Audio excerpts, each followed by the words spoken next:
नमः परमहंसास्वादितचरणकमलचिन्मकरन्दाय भक्तजनमानसनिवासाय श्रीरामचन्द्राय यत्र यत्र रघुनाथकीर्तनं तत्र तत्र कृतमस्तकाञ्जलिं बाष्पवारि परिपूर्णलोचनं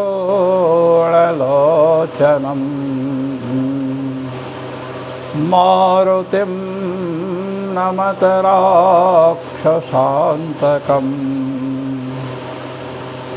सीतानाथसमारम्भाम् रामानन्दार्यमध्यमाम् अस्मदाचार्यपर्यन्ताम् वन्दे गुरुपरम्पराम्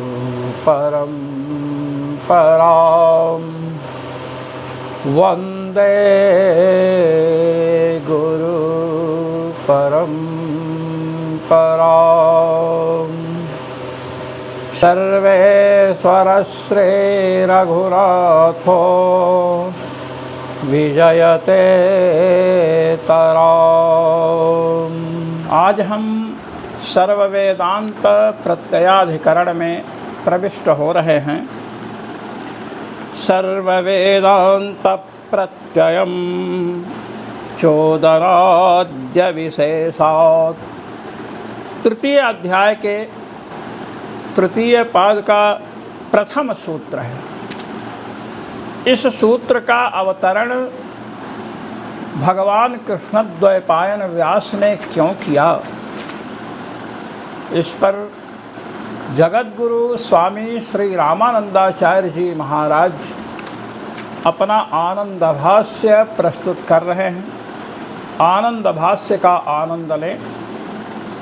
सर्वेषु वेदान्तेषु तत्र तत्र श्रूयमाणा यादहरवैश्वानरादयो विद्याः तासां सर्वासां किं विद्यान्तरत्वम् आहोस्विद् एकविद्यात्वम् इति संशये। कहते हैं कि देखिए, तृतीय अध्याय के द्वितीय पाद का अंतिम अधिकरण जो चल रहा था, जिसका नाम फलाधिकरण है। फलाधिकरण पर्यंत भगवान को स्वर्ग अर्थात जितने भोग पदार्थ हैं उनका, और जो मोक्ष वस्तु है, मोक्ष पदार्थ है, उन सबका प्रदाता श्री हरि को बतलाया गया है। अब मोक्षप्रद भगवान कैसे प्रसन्न होते हैं, तो भगवान आराधना से अर्थात उपासना से प्रसन्न होते हैं। अब उन उपासनाओं के विषय में चिंतन किया जा रहा है। परमात्मा की उपासनाएं जो उपनिषदों में बतलाई गई हैं,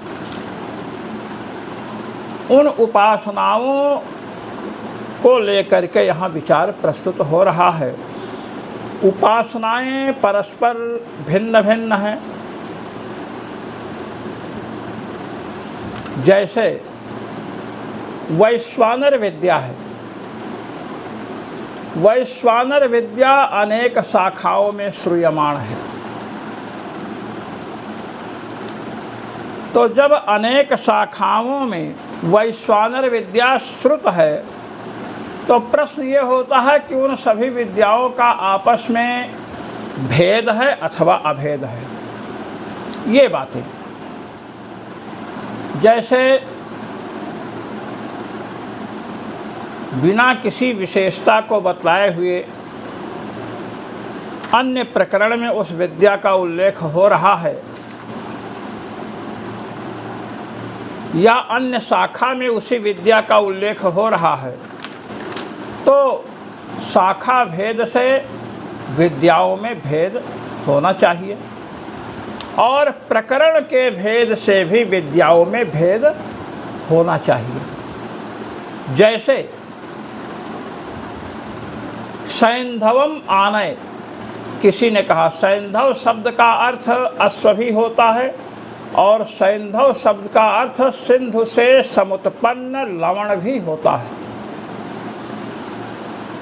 अब भोजन का प्रकरण चल रहा है तो सैंधवम आने कोई कहा तो यहाँ पर घोड़ा को ला करके खड़ा नहीं करेंगे। भले सैंधव सिंधु देश में उत्पन्न घोड़े को कहते हैं, किंतु प्रकरण भोजन का है, इसलिए उस समय क्या सिंधु से उत्पन्न नमक को ही ला करके रखेंगे।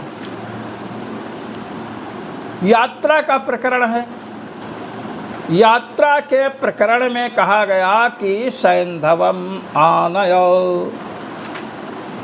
अब यात्रा के प्रकरण में सिंधु से समुत्पन्न नमक को, लवण को कोई नहीं लाएगा। सब लोग जानते हैं कि यात्रा की तैयारी है तो यात्रा में नमक की क्या ज़रूरत है, यात्रा में तो घोड़ा चाहिए, घोड़े से यात्रा होती है। तो जैसे प्रकरण के द्वारा सैंधव शब्द,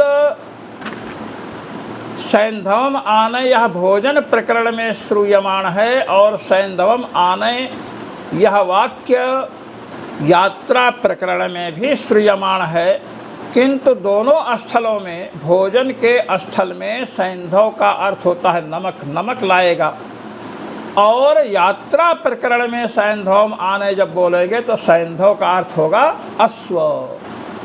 तो प्रकरण के भेद से अर्थ में भेद किया गया। इसी प्रकार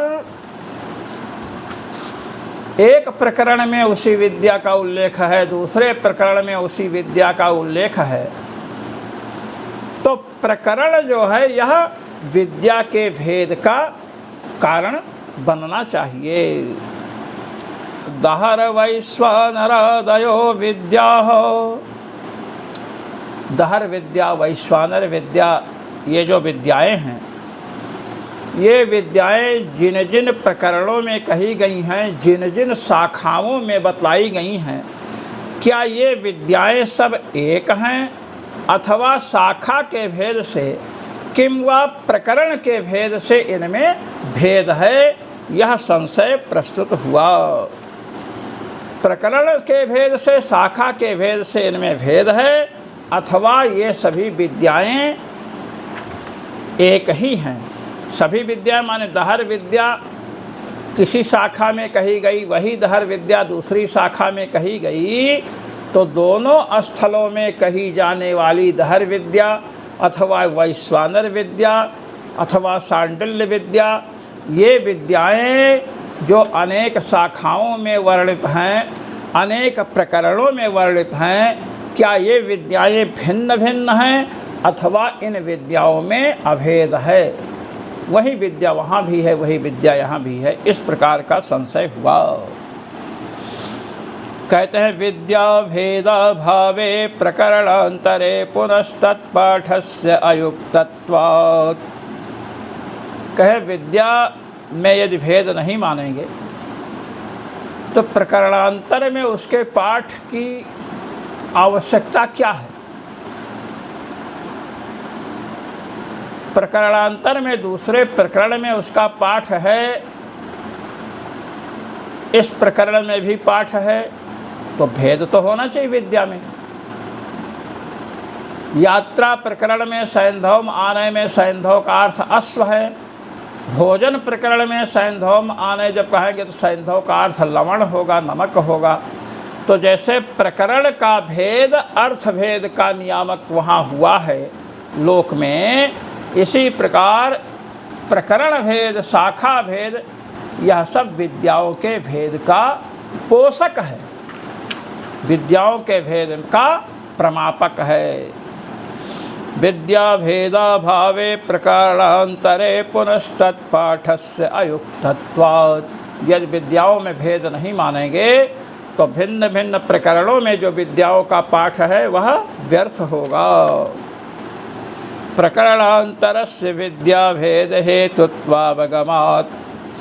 प्रकरणांतर में उसका पाठ है, दूसरे प्रकरण में पाठ है, तो विद्या का भेद आवश्यक है। इसलिए विद्यांतरत्वम इति प्राप्ते विधीयते।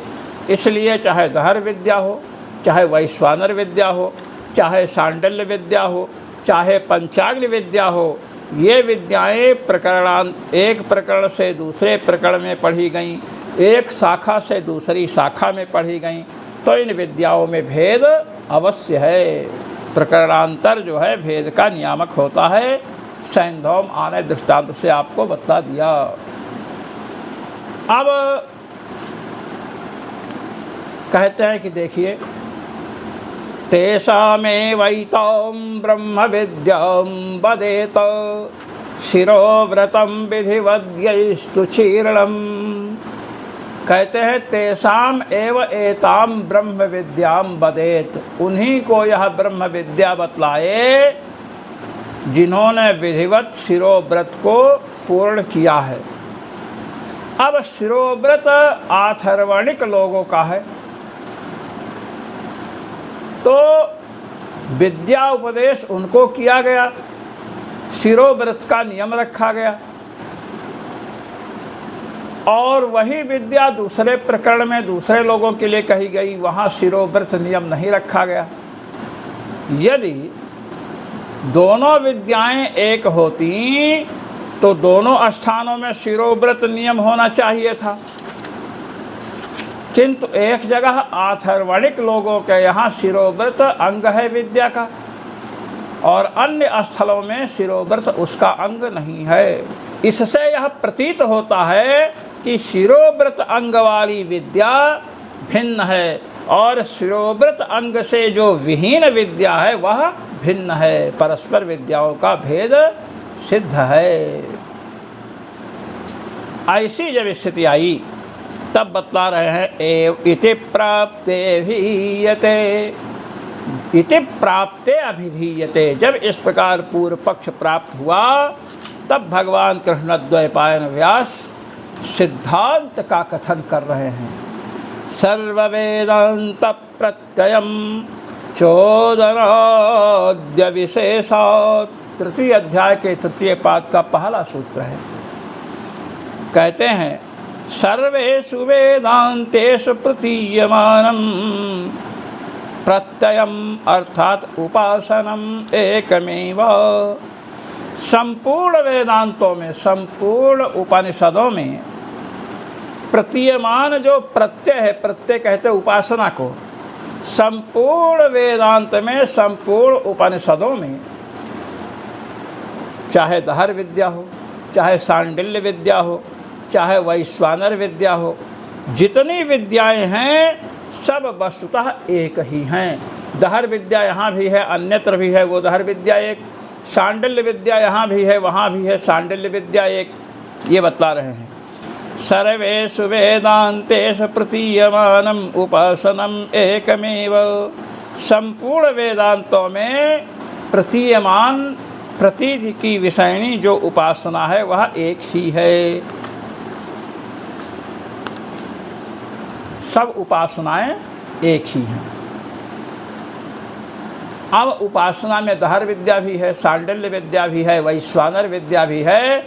सभी विद्याएं क्या हैं? एक है। कहे कुतः, कहे कैसे भाई? सभी विद्याएं कैसे एक हैं? अब हेतु सर्व वेदांत प्रत्ययम, प्रत्ययम में एक वचन है।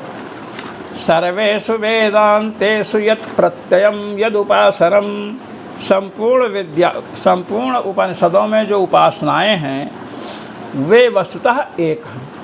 आप चाहे दहर विद्या की उपासना करो, चाहे सांडिल्य विद्या की, चाहे वैश्वानर विद्या की, आपको फल परमात्मा ही प्राप्त होगा। ये बतला रहे हैं। उपासना एक ही है। कहे कुतः, कहे क्यों? कह चोदनाद्य विशेषात्, चोदनादि अविशेषात्, चोदनाओं में भेद नहीं है। मैंने पहले भी कहा था चोदना शब्द भगवान कृष्णद्वैपायन व्यास के द्वारा इस सूत्र में प्रयुक्त हुआ है।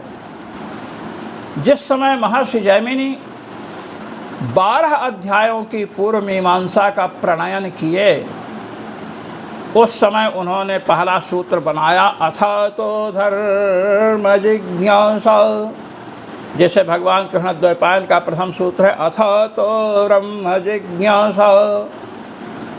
उसके बाद महर्षि जैमिनी का दूसरा सूत्र है चोदना लक्षणोऽर्थो धर्मः, चोदना ही प्रमाण है जिसमें ऐसे पदार्थ को धर्म कहते हैं।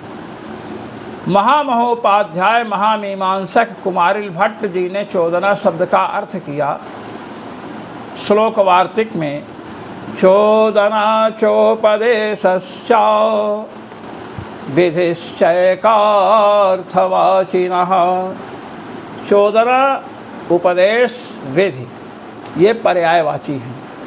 चोदना उपदेश विधि, उपदेश कहो चाहे विधि वाक्य कहो, ये पर्यायवाची है आपस में। अग्निहोत्रम जुहोति ये विधि वाक्य है, इसी को चोदना कहते हैं। और दर्श पूर्णमासाभ्याम यजेता स्वर्ग कामः ये विधि वाक्य है, इसी को चोदना शब्द से कहा गया। तो चोदना शब्द कहो चाहे विधि वाक्य कहो, ये संस्कृत का शब्द है। तो कहते हैं चोदनाद्य विशेषात्, कहते हैं जितने विधि वाक्य हैं, उपासनाओं का विधान करने वाले जितने विधि वाक्य हैं वे सब एक ही जैसे हैं, ये बतलाया। कहे कोई विधि वाक्य बताए, कहे उपासित, उपासित वाक्य है और विद्यात वाक्य है, ये है विधि वाक्य, इसी को चोदना कहते हैं। उपासित माने उपासना करें, विद्यात वेदनम उपासनम, उपासना करें, इसलिए सभी उपासनाएं एक हैं। कहते हैं चोदनाद्य विशेषात्, चोदनादि अविशेषात्, अविशेषात् माने अभेदात्। चोदना के बाद आदि शब्द दिया गया, कहे आदि शब्द से आप क्या लेना चाहते हैं। कहते सुनिए, आदि शब्देन बता रहे, आदि शब्देन शाखांतराधिकरण सूत्रांतरोक्ताः अभेद हेतुभूताः फल संयोग रूप समाख्याः गृह्यन्ते। चोदनाद्य विशेषात्, आदि शब्द से शाखांतराधिकरण सूत्रांतरोक्ताः, कहते सुनिए कर्म कांड है, कर्म कांड में भिन्न भिन्न शाखाएं हैं और शाखा के अंतर्गत अधिकरण हैं और अधिकरण सूत्र हैं। एकम वा संयोग रूप चोदनाख्या विशेषात्, ये सूत्र है।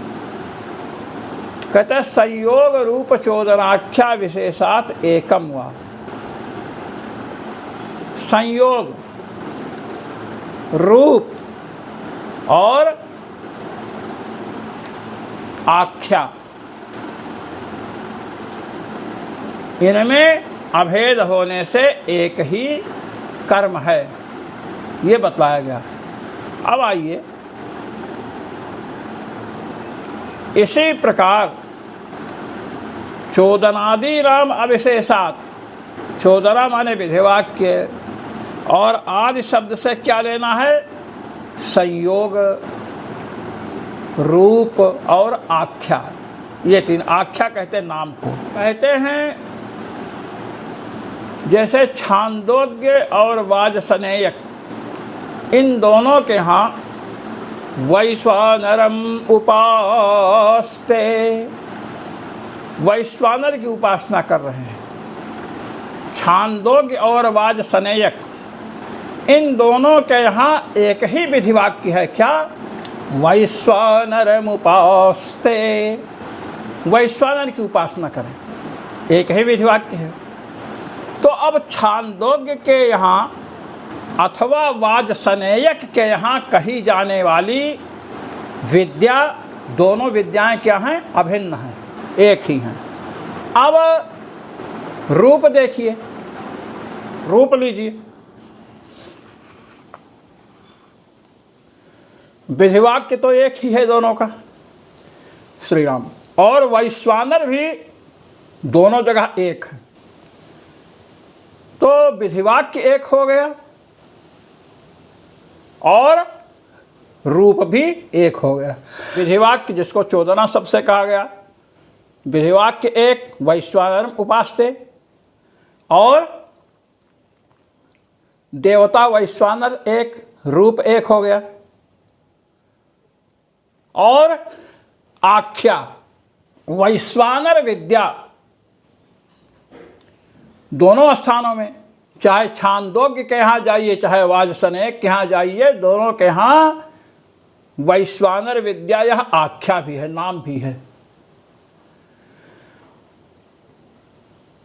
तो क्या चोदना अर्थात विधिवाक्य एक है, वैश्वानर में उपास्ते है। रूप वैश्वानर, दोनों स्थानों में वैश्वानर रूप है। तीसरी आख्या वैश्वानर विद्या, ये आख्या नाम भी दोनों जगह एक है। अब जो सूत्र कर्मकांड में सूत्र बताया गया था, क्या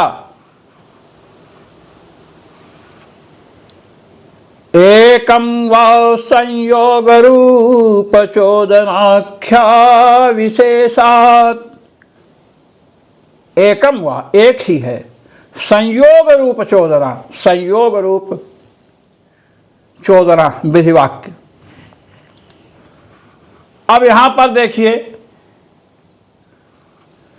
संयोग से फल का संबंध लेना है। संयोग माने फल संबंध, ये भी दोनों जगह समान है। चाहे छांदोग्य की वैश्वानर विद्या हो, चाहे वाजसनेयक की वैश्वानर विद्या हो, दोनों जगह संयोग माने फल का संबंध एक ही है। ब्रह्म प्राप्ति रूप फल दोनों स्थानों पर है, ये बतलाया। इसलिए विधिवाक्य की एकता, देवता की एकता, नाम की एकता, वैश्वानर विद्या दोनों जगह नाम है, और संयोग फल संबंध की एकता, ब्रह्म प्राप्ति भगवत प्राप्ति ही फल, छांदोग्य और वाजसनेयक दोनों जगह कहा गया। तो चोदनाद्य विशेषात, चोदना माने विधिवाक्य, वैश्वानरम उपासते आदि शब्द से क्या ले? संयोग फल संबंध, ब्रह्म प्राप्ति भगवत प्राप्ति रूप फल संबंध, और क्या ले?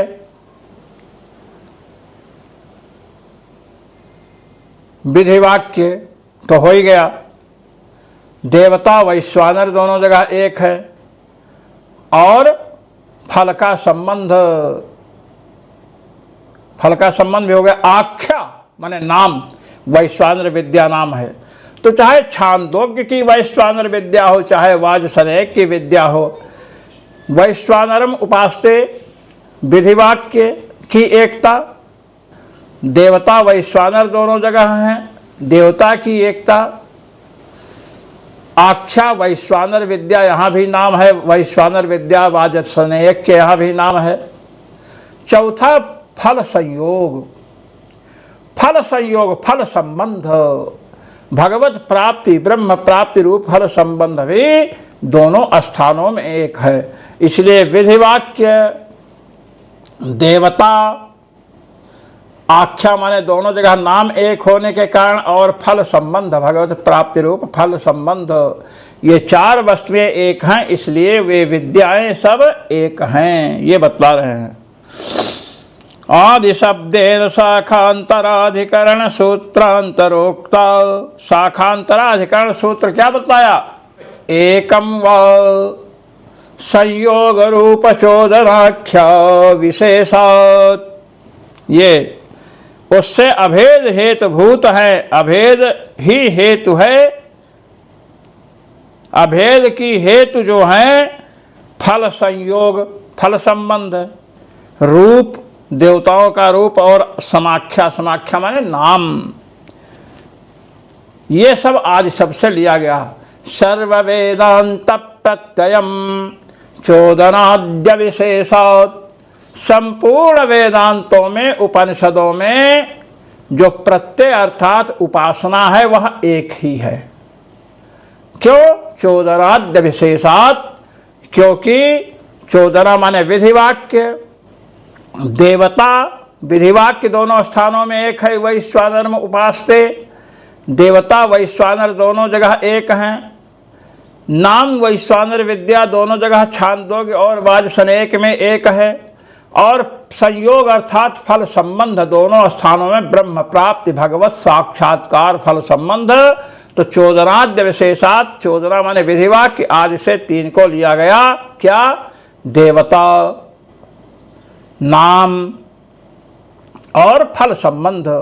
तो इनमें कोई भेद नहीं है। इसलिए वाजसनेक के यहाँ जो वैश्वानर विद्या है और छांदोग्य के, ये छांदोग्य के यहाँ जो वैश्वानर विद्या है, दोनों विद्याएं भिन्न नहीं हैं, अपितु अभिन्न हैं, एक ही हैं। ये बात बताए। चोदना फल संयोग समाख्यानाम अविशेषाद माने अभेदादित्यर्थः। चोदना माने विधिवाक्य, फल संबंध, समाख्या माने नाम और देवता इत्यादि के अभेद होने से विद्याओं में अभेद है। चोदना ही कह, चोदना विधिवाक्य बताए कि उपासित विद्यात्, उपासित विधिवाक्य है, विद्यात् विधिवाक्य है। इत्युपासन वेदनयोः पर्यायवाचित्वेन अभिन्न, कहते हैं कहीं उपासित है कहीं विद्यात है। तो उपासन और वेदन दोनों एक ही वस्तु हैं। फल संयोगो अपि उभयत्र ब्रह्म प्राप्ति रूप एक एव। अच्छा, फल का संबंध दोनों जगह देखिए, ब्रह्म प्राप्ति, ब्रह्म साक्षात्कार, साक्षात्कार रूप फल भी दोनों जगह एक है। उभयत्र वैश्वानर विद्या इति समाख्या च एकैव, और वैश्वानर विद्या यह नाम भी छांदोग्य और वाजसनेक में एक ही है।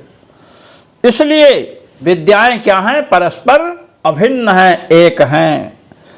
एषां चोदनादीनां सर्वासु शाखासु अविशेषात्, कहते हैं विधिवाक्य देवता का स्वरूप, समाख्या अर्थात कर्म का नाम, वैश्वानर विद्या नाम, और फल संबंध ब्रह्म प्राप्ति रूप फल संबंध दोनों जगह समान है। इसलिए तत्र तत्र शाखासु निरुक्तानाम एक विद्यात्वमेव, इसलिए भिन्न भिन्न शाखाओं में कही गई विद्याएं एक ही हैं। ये बात सिद्ध हुई। अब इसके आगे सूत्र आ रहा है, भेदान्येति चेदेकस्यामपि, तृतीय अध्याय के तृतीय पाद का दूसरा सूत्र है। इस सूत्र का अवतरण क्यों हुआ, इस पर भगवत पाद जगत गुरु श्री स्वामी रामानंदाचार्य जी महाराज आनंद भाष्य के द्वारा अभिप्राय को प्रकट कर रहे हैं। सुनिए। यत्तुक्तं प्रकरणान्तरस्य विद्याभेद हेतुत्वं तदनूद्य परिहरति भेदादित्यादि। कहते हैं आपने पहले शंका की थी कि प्रकरणांतरस्य विद्याभेद हेतुत्वम, प्रकरणांतर जो है दूसरा जब प्रकरण आएगा तो वह प्रकरण विद्या के भेद का कारण बनेगा कि ये विद्या भिन्न है। मैंने आपको एक दृष्टांत दिया था प्रकरण का कि भोजन के प्रकरण में सैंधवम आने, सैंधव लाओ, तो सैंधव का अर्थ नमक करते हैं, जबकि सैंधव का अर्थ घोड़ा भी होता है। भोजन के प्रकरण में सैंधव का अर्थ करते हैं सिंधु से समुत्पन्न नमक, लवण, नमक लाएंगे श्री राम। और जब यात्रा का प्रकरण होगा, कहीं जाना होगा, उस समय कहेंगे सैंधवम आनय, तो सैंधव का अर्थ होगा सिंधु देश में समुत्पन्न अश्व, सिंधु देश वाला घोड़ा लाया जाएगा, नमक नहीं लाएंगे। तो जैसे प्रकरण जो है सैंधव शब्द के अर्थ का भेदक हो गया, भोजन के समय सैंधव का अर्थ नमक हो गया और यात्रा के समय सैंधव का अर्थ अश्व हो गया। इसी प्रकार जब प्रकरण भिन्न भिन्न होंगे तो अर्थ भी भिन्न भिन्न हो जाएगा, अर्थात विद्याओं में भेद सुनिश्चित है। यत्तुक्तम प्रकरणांतरस्य विद्या भेद हेतुत्वम, कहे आपने कहा था कि प्रकरणांतर जब होगा, दूसरा प्रकरण होगा और उसमें विद्या जब कही जाएगी तो वह प्रकरण ही विद्या का, इस प्रकरण से वह प्रकरण दूसरा है, तो वही विद्या की विभिन्नता का कारण बन जाएगा। सैंधवम आने में जैसे एक जगह सैंधव का अर्थ नमक है, एक जगह सैंधव का अर्थ अश्व है, इसी प्रकार एक प्रकरण में विद्या पढ़ी गई, फिर वही विद्या दूसरे प्रकरण में पढ़ी गई, उसी विद्या के समान नाम है तो प्रकरण प्रकरण भिन्न भिन्न है तो विद्या भी भिन्न भिन्न हो जाएगी। तदनोद्य परिहरति, कहे उस अंश का अनुवाद भगवान बादरायण स्वयं कर रहे हैं। भेदात् न इति चेद एकस्यमपि, भेदात से उसी का, प्रकरण भेदात, प्रकरण के भिन्न होने से विद्याओं में भेद है। जैसे प्रकरण भिन्न होने से सैंधवम आना, यहाँ पर सैंधव का अर्थ भिन्न भिन्न हो गया, यात्रा के प्रकरण में सैंधव का अर्थ अश्व हो गया और भोजन के प्रकरण में सैंधव का अर्थ लवण हो गया, नमक हो गया। इसी प्रकार प्रकरण भेद से विद्याओं में भेद सुनिश्चित है। ये बात जो शंका रूप में थी उसका अनुवाद करें भेद इसके द्वारा, अब उसका अनुवाद करके परिहरति, उसका निराश कर रहे हैं, खंडन कर रहे हैं। न इति प्रकरणांतरात् विधेये भेदाच्च न विद्यैक्यम् इति चेत् न एकस्यामपि विद्यायां कर्तृभेदात् प्रकरणान्तरम् उपपद्यते। एकस्मिन्नेव कर्तरि यदि प्रकरणान्तरं स्यात् तदा विधेय भेदात् विद्या भेदः स्यात्। भगवत्पाद श्री स्वामी रामानंदाचार्य जी महाराज कह रहे हैं, प्रकरणांतरात् विधेय भेदाच्च, जब प्रकरण भिन्न भिन्न होंगे तो विधेय में भेद हो जाएगा, इसलिए दोनों विद्याएं एक नहीं हैं। जैसे सैंधवम आनय, भोजन के प्रकरण में कहा गया तो नमक लाते हैं, और जब यात्रा का प्रकरण हुआ और कहे सैंधवम आनय तो वहां पर क्या लाते हैं, अश्व लाते हैं। इसी प्रकार प्रकरणांतर में एक प्रकरण से दूसरे प्रकरण में जब वही बात कही जाएगी तो विधेय के भेद होने से विद्या में ऐक्य नहीं हो सकता है, विद्याएं भिन्न भिन्न होंगी। इति चेत भेद, अर्थात प्रकरण के भेद होने से विद्याओं में भेद होगा। कहते न इति, कहे ऐसी बात नहीं है। क्यों? एकस्यामपि, कहते हैं एक ही विद्या में एक ही विद्या है। अब कर्तृभेदात् प्रकरणांतरम उपपद्यते, कर्ता के भेद से एक विद्या है। अब एक विद्या का श्रवण करा रहा है कोई, अब दूसरा आ गया, अब कोई प्रकरण चल रहा था उसने भी उसी विद्या का उल्लेख कर दिया संगति लगाने के लिए या किसी भी प्रकार से, तो कर्ता के भेद होने से भी एक ही विद्या दूसरे प्रकरण में भी बताई जाती है। जैसे पढ़ने के लिए एक छात्र आया, गुरुजी ने पढ़ाया, अब दूसरे जगह गए वहाँ अध्यापक दूसरा है। कोई छात्र भी वहाँ पहुँच गया दूसरा, अब यही पहुँचे हुए हैं, तो वहाँ भी उसी विषय को पढ़ाया। तो कर्ता, अध्यापन कर्ता के भेद से विषय पुनः वही आ जाता है। वही कह रहे हैं, एकस्यामपि विद्यायां कर्तृभेदात् प्रकरणान्तरम् उपपद्यते। अन्य प्रकरण में वो बात कही जा सकती है कर्ता के भेद होने से। एक व्यक्ति पढ़ाया, दूसरा आया, उसने भी प्रसंगवशात उसी को पढ़ा दिया, प्रकरण उसका आ गया तो पढ़ा दिया। एकस्मिन्नेव कर्तरि यदि प्रकरणान्तरं स्यात्। अब एक ही कर्ता है, अब अध्यापन कर्ता एक है, बताने वाला एक है। अब अन्य प्रकरण में उस विद्या का उल्लेख कर रहा है, तो विधेय भेदात्, तो विधेय का भेद हो जाएगा, जरूर वहाँ कोई नई बात होगी। इसलिए विद्या भेदः स्यात्, उसमें विद्या का भेद होगा। यहाँ पर ऐसी स्थिति नहीं है, ये बतला रहे हैं। यहाँ पर क्या स्थिति है, कहते सुनिए। एक ही पढ़ने वाला है, अब एक विद्या का कथन हो गया, पढ़ने वाला एक है, एक विद्या का कथन हुआ। अब वहीं पर प्रकरणांतर चला और उसमें उसी के नाम की दूसरी विद्या का कथन हो गया, तो कहते हैं वहाँ पर तो भाई विधेय वस्तु भिन्न भिन्न हो जाएगी। यहाँ कोई विधेय है, वहाँ कोई विधेय है, प्रकरणांतर हुआ तो विद्या का भेद हो जाएगा। अब हम पढ़ रहे हैं, जैसे आप समझ लीजिए कि क्लास टीचर है, पढ़ा रहा है, इंग्लिश का अध्यापक है, इंग्लिश का घंटा हुआ, इंग्लिश पढ़ने वाले क्लास 6 के सेक्शन ए के लड़के आए, उनको पढ़ाया।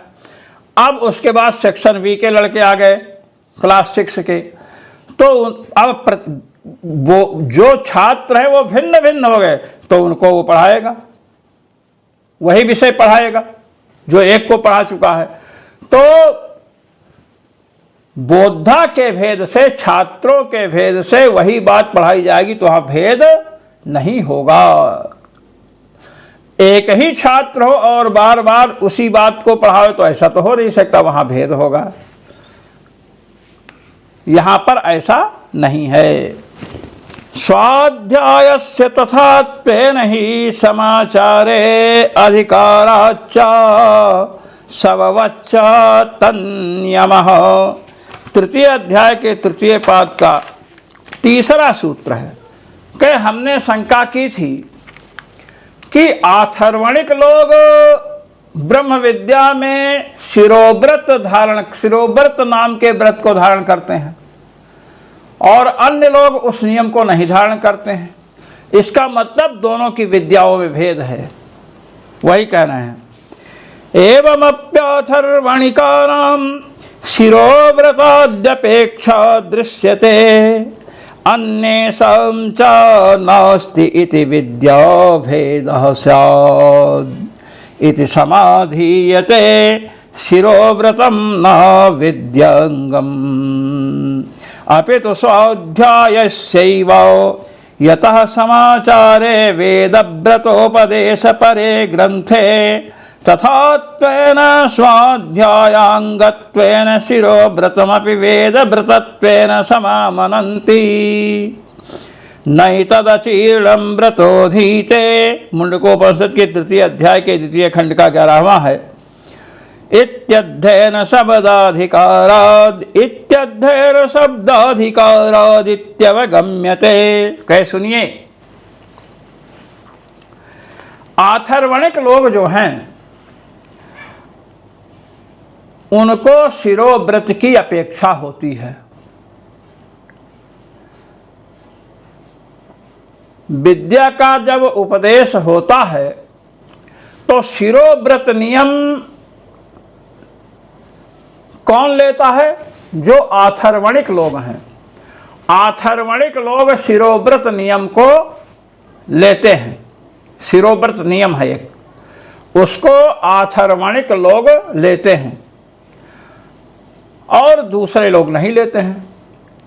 तो इससे लगता है कि आथर्वणिकों की विद्या और अन्य लोगों की विद्याएं भिन्न भिन्न हैं। भिन्न भिन्न है, तभी तो आथर्वणिक लोग शिरोव्रत नियम को लेते हैं और दूसरे लोग उस नियम को नहीं लेते हैं। ये बात कही गई।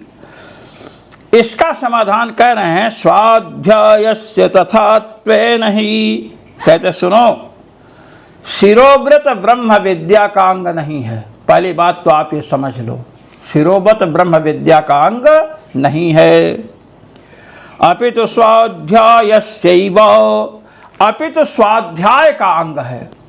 स्वाध्यायोऽध्येतव्यः, अपनी अपनी शाखा का अध्ययन करना चाहिए। तो अपनी शाखा का आथर्वणिक लोग जब अध्ययन करेंगे तो शिरोव्रत उस स्वाध्याय का अंग होगा।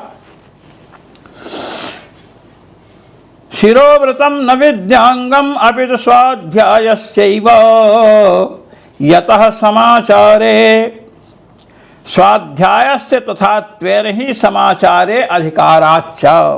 कह रहे हैं कि शिरोव्रत जो है यह स्वाध्याय का अंग है। शिरोव्रत किसका अंग है? स्वाध्याय का अंग है। शिरोव्रत धारण करके आथर्वणिक लोग जब स्वाध्याय करेंगे, गुरुमुख से वेद का उच्चारण हुआ, उसके अनंतर स्वयं उच्चारण करेंगे, तो गुरुमुखाद उच्चारणानंतरम उच्चारणम अध्ययनम। अध्ययन क्या है? गुरुमुख से उच्चारण हुआ, सहस्रशीरेखा पुरुखा, फिर शिष्य कहा सहस्रशीरेखा पुरुखा। इस प्रकार गुरु के उच्चारण के बाद जो शिष्य उच्चारण करता है तो एक संस्कार बनता है। क्या? उसे मंत्र प्रयोग की योग्यता प्राप्त होती है। केवल गूगल से सर्च करके पूर्व सूक्त खोज लिए और उसका पाठ करने लगे यज्ञ आदि में जाकर के, तो उससे अपूर्व या भगवद आराधना संपन्न नहीं हो सकती है। स्वाध्यायस्य तथात्वेन, स्वाध्याय जो अपनी शाखा का अध्ययन है, तथात्वेन स्वाध्याय अपनी शाखा के अध्ययन के लिए, अर्थात अपनी शाखा का अध्ययन शिरोव्रत करके करेंगे तो उससे जन्य जो संस्कार होगा, संस्कार के भागीदार बनेंगे वो लोग। वेद मंत्र के प्रयोग की योग्यता प्राप्त होगी उन लोगों को। वेदव्रतोपदेश, समाचार्य का अर्थ कर रहे हैं वेदव्रतोपदेश परे ग्रंथे। वेदोपदेश, वेदव्रत का उपदेश परक जो ग्रंथ है समाचार, तथात्वेन माने स्वाध्यायांगत्वेन, स्वाध्याय का अंग हो, अंग स्वाध्याय के अंग रूप से, शाखा के अध्ययन के अंग रूप से शिरोव्रत कहा गया है। नैतदचीर्ण व्रतोधीते अध्ययन शब्दाधिकारादित्यवगम्यते। जिन्होंने शिरोव्रत नहीं किया है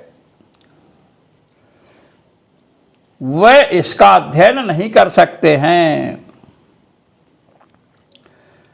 तो शिरोव्रत करना चाहिए, तभी शाखा का अध्ययन कर सकते हैं। तो अध्ययन स्वाध्यायो अध्येतव्य, अध्ययन अध्ययन विधि का अधिकार होने से क्या है? शिरोव्रत किसका अंग है? स्वाध्याय का अंग है, ब्रह्म विद्या का अंग नहीं है। सववच्चा तन्यमः, अब बता रहे हैं सववच्चा तन्यमः। सूत्र में बता गया, तृतीय अध्याय के तृतीय पाद का तीसरा सूत्र है।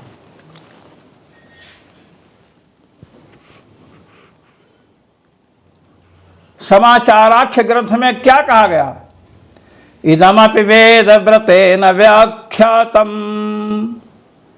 अतिदेश किया गया, अर्थात तेषामेवैतं ब्रह्म विद्यां वदेत, उन्हीं को यह ब्रह्म विद्या कहे। ब्रह्म विद्या, ब्रह्म का अर्थ वेद होता है, वेद विद्या को कहे। अब बतला रहे हैं सवच्च तन्यमः, कहते अच्छा ये बताइए, स्वाध्याय का अंग बतलाया गया है शिरोव्रत को, तो उसकी शाखा में ही उपनिषद आएगी अंत में। तो जब उसकी शाखा में उपनिषद आएगी और उस उपनिषद में जो विद्या है उसका व्रत शिरोव्रत होगा। कहते सुनो, सवच्चातन्यमः यथा ही सब संबंधिना सप्त होवा शौर्यादयः शतौदन् पर्यन्ताः आथर्वणोक्तैकाग्निसम्बन्धित्वेन तत्रैवानुष्ठेय न शाखान्तरोक्त त्रेताग्निषु तथैवाधीतशब्दाच्च तदध्ययने एव शिरोव्रतस्य नियमो नान्यत्र। कहते सुनो, सब संबंधी सप्त होम है। क्या है? सब संबंधी सप्त होम है। अब कह रहे हैं शतौदन पर्यंताः, अथर्वणोक्त शतौदन पर्यंत है, शतौदन पर्यंत, शतौदन कर्म पर्यंत है। अब ये जो सप्त होम है शौर्यादि, तो अग्नि का संबंध होने से वहीं अनुष्ठेय हैं। सौ संबंधी जो सप्त होम है शौर्यादि, ये शतौदन पर्यंत है, अथर्वणोक्त है, तो एक अग्नि का संबंध होने से वहीं पर अनुष्ठेय हैं। न शाखांतरोक्त त्रेताग्निषु, शाखांतर में जो कहा गया सौ संबंधी होम है वहां ये अनुष्ठेय नहीं है, ये बतला रहे हैं।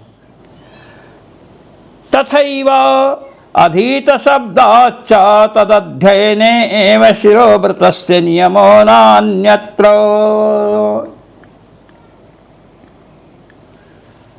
ये बताया कि सौ संबंधी जो सप्त होम है शौर्यादि, वो आथर्वणिक जो एक अग्नि है उसी के साथ उनका संबंध है, तीनों अग्नियों के साथ संबंध नहीं है।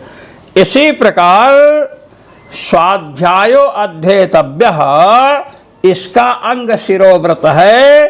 तो शिरोव्रत स्वाध्याय अपनी शाखा का अध्ययन जब आथर्वणिक लोग करेंगे तो वहीं पर शिरोव्रत धारण करना पड़ेगा। अब उस शाखा के अंत में जो उपनिषद है, उपनिषद में जो ब्रह्म विद्या है उसका अंग यह नहीं है, अन्यत्र ये नियम नहीं है।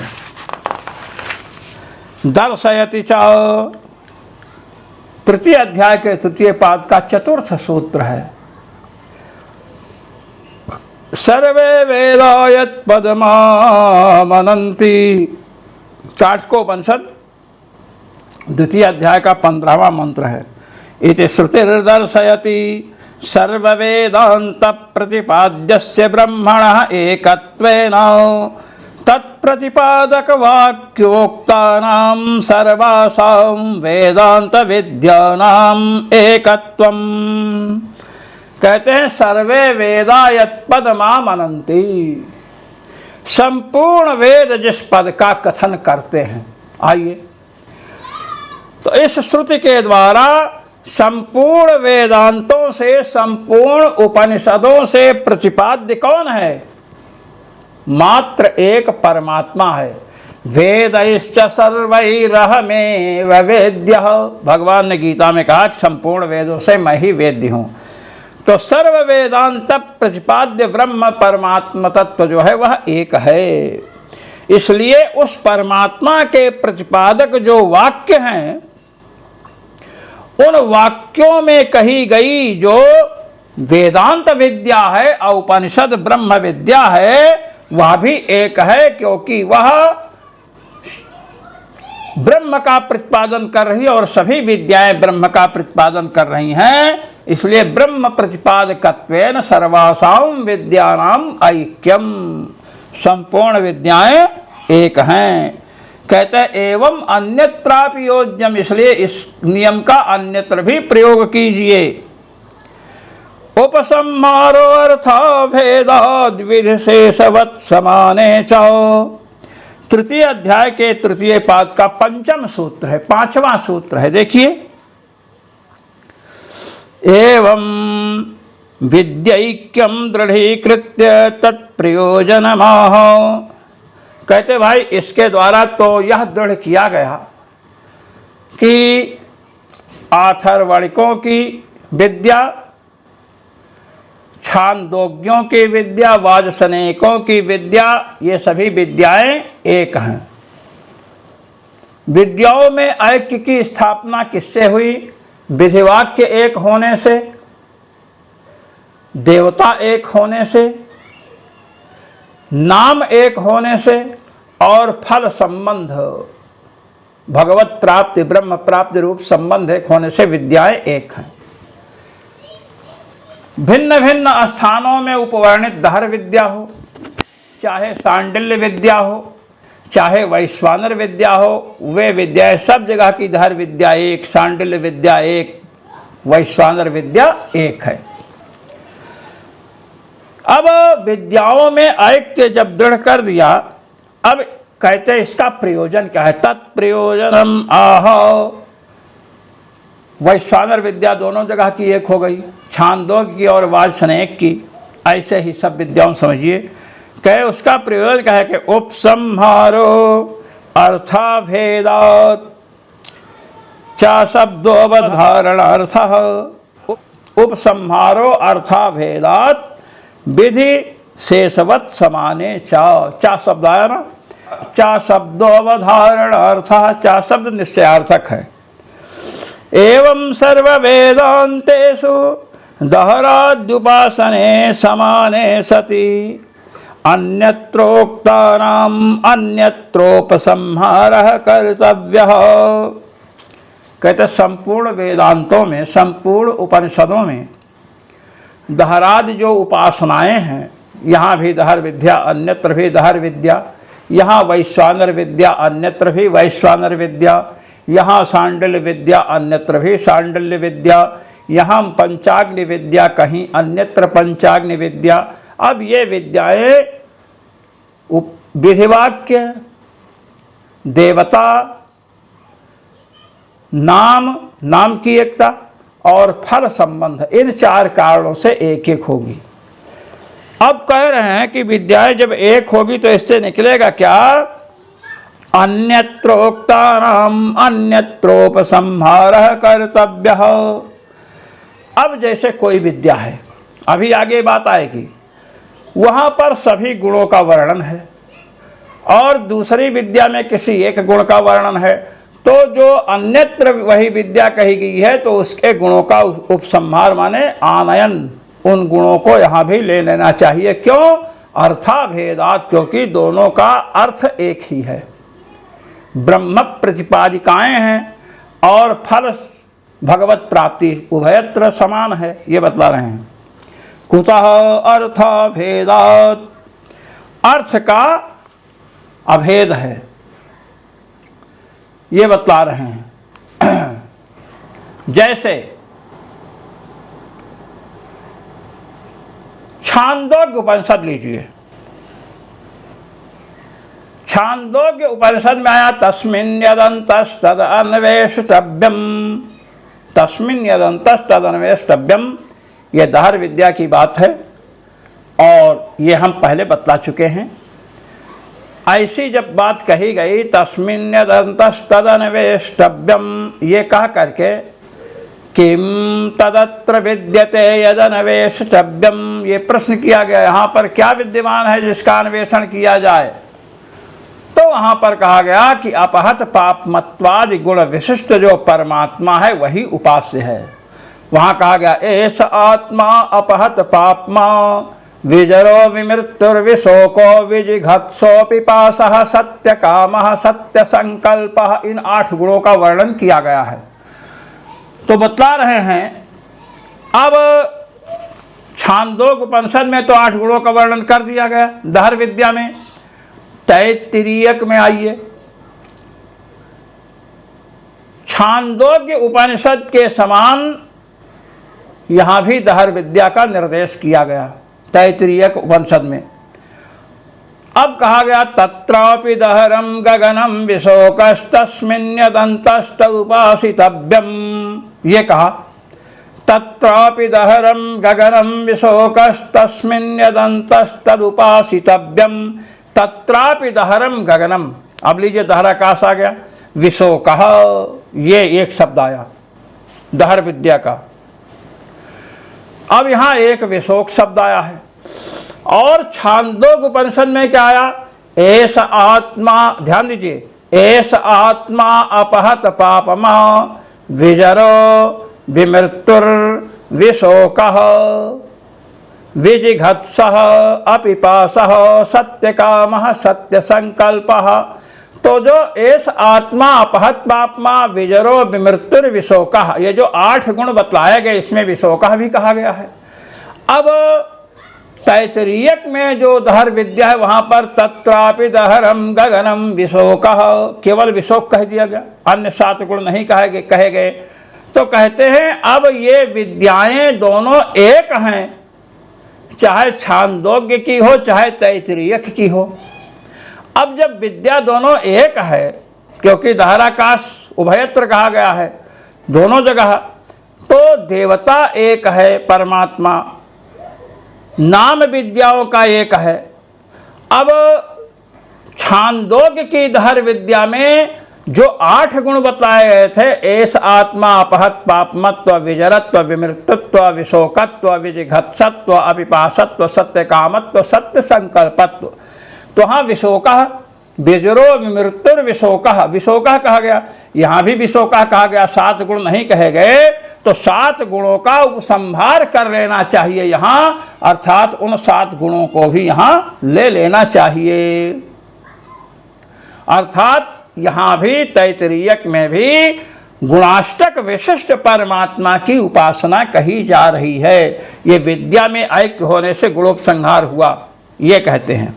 गुणानां विद्यांगत्वेन तद उपकार रूप प्रयोजना भेदात् गुणानां विद्योपकारित्वाच्च वेदांतरोक्त गुणानां वेदांतरांतरे अवश्यम उपसंहारः कर्तव्यः विधिशेषवत्। कहते हैं देखिए, जब अर्थों में अभेद हो गया, दोनों विद्याएं एक है, ये दृढ़ हो गया, तो गुण विद्या के अंग हैं। जैसे दहर विद्या है उसके 8 गुण अंग हैं। तो अंग क्या होते हैं? अंगी के उपकारक होते हैं। तो उपकार रूप प्रयोजन दोनों जगह रहेगा। दहर विद्या तैत्तिरीयक के वहाँ भी गुणाष्टक उसके उपयोगी होंगे। तो चूंकि गुण विद्या के उपकारक होते हैं, इसलिए वेदांतरांतर अर्थात तैत्तिरीयक श्रुति में जो दहर विद्या कही गई है, वह जो दहर विद्या है उसमें छांदोग्य उपनिषद जो वेदांतांतर, वेदांत माने उपनिषद रूपी जो दूसरी उपनिषद है, तैत्तिरीयक से भिन्न उपनिषद छांदोग्य उपनिषद है, उसमें जो दहर विद्या कही गई है उसमें संपूर्ण गुण बतलाए गए, यहाँ विशोक गुण ही बतलाया गया। इसलिए शेष गुणों का उपसंहार यहाँ कर लेना चाहिए, अर्थात गुणों को ले लेना चाहिए, समझ लेना चाहिए। विधि शेषवत, जैसे विधि के शेष होते हैं, यथा विधि शेषाणाम अग्निहोत्र धर्माणाम अग्निहोत्रस्य सर्वत्र ऐक्यात् सर्वत्रोपसंहारः क्रियते तद्वदिति। विधि शेषवत का अर्थ करते हैं कि विधि शेषाणाम अग्निहोत्र धर्माणाम, विधि के शेष जैसे अग्निहोत्र है, अग्निहोत्रम जुहोति। अब अग्निहोत्र कर्म में जितने धर्म कहे गए हैं, विधान अग्निहोत्र का हुआ, उसके शेष अंग जितने धर्म हैं उन धर्मों का अन्यत्र अग्निहोत्र में, क्योंकि अग्निहोत्र दोनों जगह एक हैं, अग्निहोत्रों में ऐक्य है, इसलिए एक स्थल में जो अग्निहोत्र कहा गया है उसमें जो अग्निहोत्र के उपकारक धर्म हैं उन धर्मों का उपसंहार अन्यत्र जहाँ अग्निहोत्र के सभी अंग नहीं कहे गए हैं वहाँ जैसे उपसंहार होता है, वहाँ जैसे उन धर्मों को लिया जाता है, ऐसे ही वेदांत में उपनिषद में एक जगह छांदोग्य में दहर विद्या बतलाई गई, वहाँ पर सभी अंग बतलाए गए। तैतरीयक में जो दहर विद्या बतलाई गई उसमें सभी अंग नहीं बतलाए गए, इसलिए तैतरीयक में जो दहर विद्या है वहाँ छांदोग्य उपनिषद की दहर विद्या के अंगों का उपसंहार कर लेना चाहिए। तद्वदिति, इस प्रकार सर्व वेदांत प्रत्ययाधिकरण आज पूर्ण हुआ। इसमें यही बतलाया गया कि चाहे छांदोग्य हों चाहे वाजसनेयक हों, कोई भी हों, कहीं दहर विद्या का पूरा अंग है, कहीं कम अंग है, कहीं शिरोव्रत है तो वो अध्ययन का अंग है। विद्याएं वस्तुतः एक हैं। वैश्वानर विद्या छांदोग्य में और वाजसनेयक में दोनों जगह विधिवाक्य की एकता है, देवता की एकता है, नाम दोनों जगह वैश्वानर विद्या है उसकी एकता है, और फल संबंध अर्थात भगवत प्राप्ति रूप ब्रह्म प्राप्ति रूप फल समान है। इसलिए इन चारों कारणों के कारण वैश्वानर विद्या यहाँ की और वहाँ की, छांदोग्य की और वाजसनेयक की एक है। इससे निकला क्या कि जिस विद्या में, जिस स्थल की विद्या में संपूर्ण गुण नहीं बतलाए गए हैं, संपूर्ण अंग नहीं बतलाए गए हैं, तो उन अंगों से अतिरिक्त जो शेष अंग हैं जो अन्यत्र बतलाए गए हैं उन अंगों को वहाँ से ले लेना चाहिए। ये इसका निष्कर्ष निकला। जो मनीषी महानुभाव भगवत पाद श्री स्वामी रामानंदाचार्य जी महाराज द्वारा विरचित आनंद भाष्य का श्रवण मनन निधिध्यासन करते हैं उन सभी को सर्वेश्वर श्री रघुनाथ जी की ओर से अनंत अनंत आशीष और मेरी ओर से सादर सप्रेम जय श्री राम।